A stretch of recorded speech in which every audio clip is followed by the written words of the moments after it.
Prompt பண்ணிடுவீங்களா? பண்ணிடுவோம். நான் ஆக்ஷன் கண்டினியூட்டி பார்க்கணும்டா. தப்பி தவறி பேட் என் கையில வந்துச்சு சரிண்ணே, கொன்னே போடுவேன். பாத்துக்கோ. வராதுண்ணே. டைரக்டர் கொலை வெறியில இருக்காப்ல, கொன்னே போட்டுருவாரு. சொல்லிட்டேன். தம்பி அவருக்கும் வராது போல் இருக்கு.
மாம் தப்பு பண்ற வயசுல நானே தடுமாறாம இருக்கிறப்போ why நீ ஏன் அப்படி பண்ண? கார்த்திக் அந்த லைட்டை கொஞ்சம் போடுங்க. Okay sir. சுரேந்தர், இதுல உங்களுக்கு என்ன பிரச்சனை? என்ன சார் இப்படி கேக்குறீங்க? சார், நான் மனசுல நினைச்ச மாதிரி அந்த கேரக்டர் வரவே இல்லை சார். சார், நானும் இண்டஸ்ட்ரியில பல வருஷமா இருக்கேன். நீங்க என்கிட்ட ஹீரோயின் கேரக்டர் எப்படி சொன்னீங்களோ அதை விட நல்லாவே வந்திருக்கு. கயல் மேடத்தை தவிர இவ்வளவு சிறப்பா இந்த கேரக்டரை வேற யாராலையும் பண்ணியிருக்க முடியாது. கயல் மேடம் இந்த கேரக்டருக்கு என்ன வேணுமோ அதை கரெக்டா பண்ணியிருக்காங்க. என்ன கேட்டா வனமோகினியை விட ஒரு பங்கு தாண்டி நடிச்சிருக்காங்கன்னு தான் நான் சொல்லுவேன். Thank you so.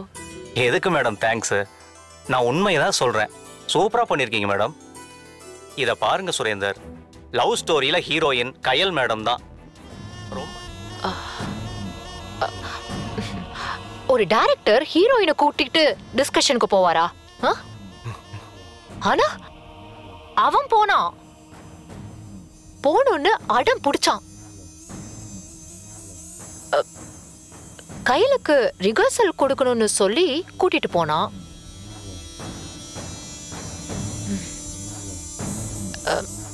இதெல்லாம் கூட பொறுத்துக்கிட்ட. ஆனா ஷூட்டிங் நெருங்க நெருங்க ரெண்டு பேரோட அழிச்சாட்டியும் தாங்க முடியல. படம் நகரல. ஆனா இவங்க சேர்ந்து போட்ட கும்மாளம் ஒவ்வொரு நாளும் ஜாஸ்தி ஆயிட்டே போச்சு. வேற வழி இல்லாம தொடங்கின முதல் நாளே படத்தை நிறுத்திட்டேன்.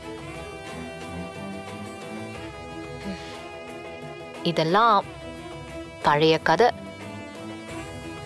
இப்பவும் தொடர்ந்துட்டு இருக்கிறது எனக்கே அதிர்ச்சியா தான் இருக்கு. நாளைக்கு பிருத்வியை போய் பார்த்து கண்டிப்பா நேர்ல இன்வைட் பண்ணிட்டு வந்துடணும். கயல், பிருத்வி சார் மேனேஜர் கிட்ட பேசிட்டியா? பேசிட்டேன். நாளைக்கு ஆபீஸ்ல தான் இருப்பாராம். நாளைக்கு போயிடலாம். காலை சீக்கிரமா வந்துருங்க. கயல், நாளைக்கு ப்ரொடியூசர் கூட ஒரு மீட்டிங் இருக்கு. அப்படியா? அதை மிஸ் பண்ண முடியாது கயல். ஐயோ, அப்ப என்ன பண்றது கார்த்திக்? என்ன கயல், நான் இல்லைன்னா என்ன? நீ தனியா போக கூடாதா? போய் கொடுத்துட்டு வா. நாளைக்கு பிருத்வி சார் ஃப்ரீயா தானே இருப்பாரு. மிஸ் பண்ண வேணாம். சரி கார்த்திக், நான் போய் கொடுத்துட்டு வந்துடுறேன். சரி, வா போலாம்.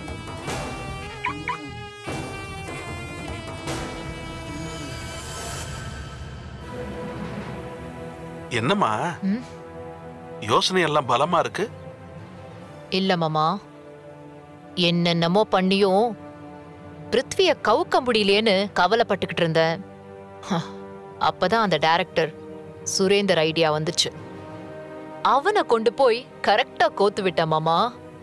கயல், கார்த்திக் 2 பேரும் சேர்ந்து இருந்த போட்டோவை நேர்ல பார்த்தப்ப கூட நம்பலாமா வேணாமான்னு தவிச்சிட்டு இருந்தான் பிருத்வி. இப்போ அந்த கயல் பண்ண போற படத்தோட டைரக்டர் பேசினதும், உன்னை வெளியில போ சொன்னா போ.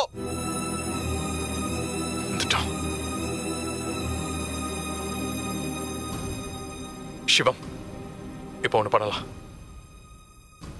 அந்த இன்விடேஷனை நீங்க வாங்கிட்டு அவங்கள அப்படியே அனுப்பி வச்சிருங்க.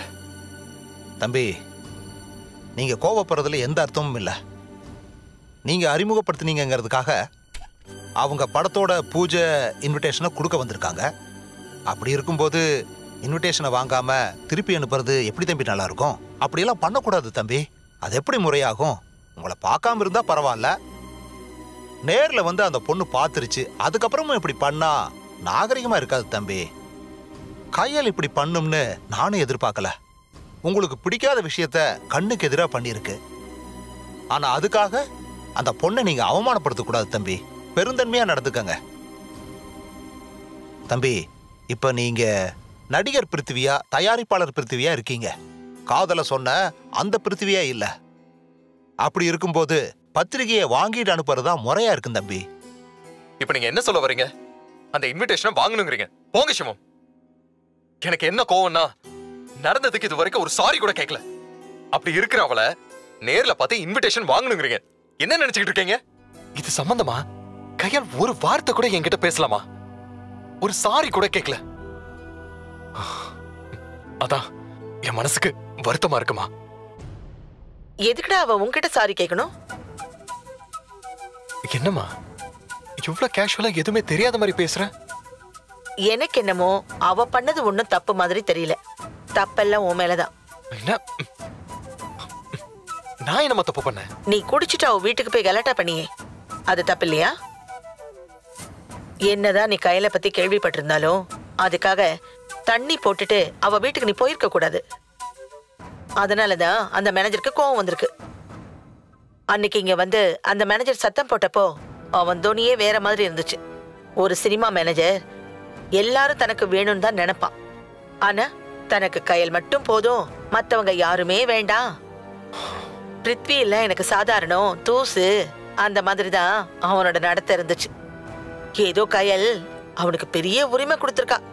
அதான் அவனுக்கு அவ்வளோ கோவம் வந்திருக்கு. இது மேனேஜருங்கிற பொறுப்பை தாண்டின ஒரு நடவடிக்கையாதான் என் அனுபவத்துல தெரியுது. நம்ம புள்ள மேல தப்ப வச்சுக்கிட்டு ஊரா விட்ட புள்ள மேல குத்தம் சொல்ல முடியுமா? நடக்கும். சரி ரெடி சார் வந்துட்டார். ரொம்ப சந்தோஷமா இருக்குமா? எல்லாம் உங்க ஆசீர்வாதம் தான் சார். சார் சார் இவங்க தான் லவ் ஸ்டோரி படத்தோட ப்ரொடியூசர். அப்படியா? ஹலோ. Hello sir. அவரு director Surender sir. Oh hello sir. Hello hello hello. வாங்க சார். வாங்க வாங்க. வணக்கம் சார். வணக்கம். வாங்க சார். வாங்க. எல்லாருக்கும் வணக்கம். சார் தண்ணி ஏதாவது கொண்டு வரவா சார்? இல்ல வேண்டாம். கார்த்திக் கார்த்திக் என்னாச்சு? ஒண்ணு இல்ல கையல். என்னமோ தெரியல கையல். வயித்த வலி தாங்க முடியல. சரி வாங்க ஹாஸ்பிட்டல் போகலாம். அதெல்லாம் ஒண்ணு வேணாம் கையல்.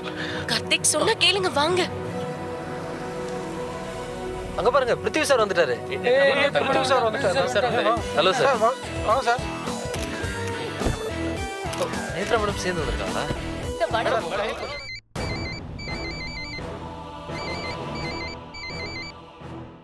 Hello madam. வாழ்த்துக்கள் சுரேந்தர். என்ன மேடம் வாழ்த்துக்கள்? நானே மனசு இல்லாம அரைக்குறை மனசோட ஸ்பாட்டுக்கு போயிட்டு இருக்கேன். நீங்க வாழ்த்துக்கள் சொல்லி நோக்கடிக்காதீங்க மேடம். வாழ்த்துக்கள் அதுக்கு இல்ல சுரேந்தர். கையல் இன்னும் 2-3 நாள்ல உங்க படத்தை விட்டு போக போறாளே, அதுக்கு சொல்றேன். எப்படி மேடம் சொல்றீங்க? அது உங்க கையில தான் இருக்கு சுரேந்தர். இன்னில இருந்து டார்ச்சரை முழு வீச்சுல ஆரம்பிங்க. நீங்க குடுக்கிற இம்சையில அவ தெரிச்சு ஓடணும். அடுத்து என்ன சொல்லுவாரோன்னு பயந்து சாகணும். அவ மனசுக்குள்ள இருக்கிற நம்பிக்கை அதத்தான் அவ பெரிய சொத்தா நினைச்சுக்கிட்டு இருக்கா. அதுல அடிக்கணும் சுரேந்தர். ஒழுங்கா வேலை செய்யலன்னு திரும்ப திரும்ப குறி வச்சு அவளோட தைரியத்திலயும் தன்னம்பிக்கையிலயும் அடிச்சா அவளோட அந்த மன உறுதி கொலைஞ்சிடும். உங்களுக்கு தெரியாதது ஒண்ணும் இல்ல சுரேந்தர். ஸ்பாட்ல நடக்கிறதுக்கு ஒரு திரைக்கதையும் அண்ட் அவுட் ஆஃப் த ஸ்பாட்ல நடக்கிறதுக்கு ஒரு திரைக்கதையும் ரெடி பண்ணுங்க. தானா அவ படத்தை விட்டு ஓடணும். எது பண்ணாலும் சரி, அது படத்துக்காக பண்ற மாதிரி அவளுக்கு தெரியணும், மத்தவங்களுக்கும் புரியணும்.